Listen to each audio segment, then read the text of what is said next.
Migraine म्हणजे एक भयानक व्याधी आहे. त्याला अर्धशिशी म्हणतात.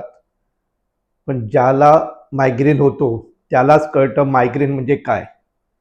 सुरुवातीच्या कंडिशनला म्हणजे साधारण 36 वर्षापूर्वी जेव्हा मी ॲक्युपंक्चर सेंटर सुरू केलं होतं, तेव्हा मायग्रेनच्या केसेस माझ्याकडे यायच्या आणि मला प्रत्यक्षात मायग्रेनच्या केसेसमध्ये मला स्वतः हेडेक व्हायचं.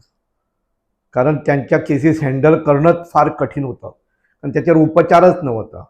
त्याच्यानंतर मी पुष्कळ संशोधन केलं, त्याचा रूट कॉज काय ते शोधून काढायला. आणि त्याच्यानंतर आज आमच्याकडे शुअर ट्रीटमेंट आहे मायग्रेनचं आणि पेशंट आलेला प्रत्येक पेशंट चांगला होतो. तर मायग्रेन म्हणजे लोकांना वाटतं काय हेडेक म्हणजे साधा हेडेक असतो, असं नाही. त्रास एवढे असतात पेशंटचे की पेशंट एक पेशंट येतो त्याला उलटी होते, मग चक्कर येते, तो असा हेडेकनं त्रस्त होतो की तो जमिनीला सुद्धा डोकं आपटून किंवा लोळत असतो. एवढ्या अटॅक्स येतात. एक सिंपल एक्झाम्पल सांगतो.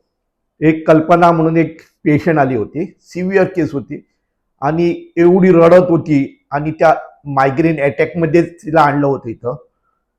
प्रत्यक्षात जेव्हा तिला आम्ही बघितलं तिची कंडिशन, म्हणजे ती एका बाजूला उलटी करत होती, एका बाजूला लोळत होती जमिनीवर, तिला आतमध्ये आणलं, मी नाडी परीक्षा केली, बघितलं आणि त्याच्यानंतर तिला ट्रीटमेंट केलं.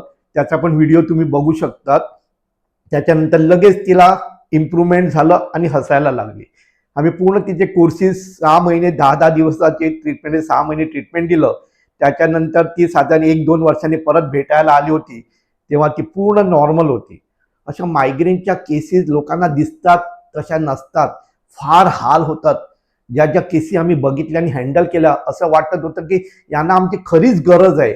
त्याच्यामुळे माझे रिसर्चेस होऊ लागले. असं मायग्रेन, व्हर्टिगो, रुमॅटॉइड अशा केसेस ज्या होत नाही त्या आमच्या हॉस्पिटलमध्ये येतात आणि फ्रेशमध्ये आलं तर वेळ लागत नाही. अशा भयानक कंडिशनमध्ये आणल्यानंतर त्यांना टाइम लागतो आणि चांगलं करायला फार धडपडी कराव्या लागतात, फार खटपटी कराव्या लागतात आणि त्याच्यामुळे पेशंटने ताबडतोब येणं फार गरजेचं आहे.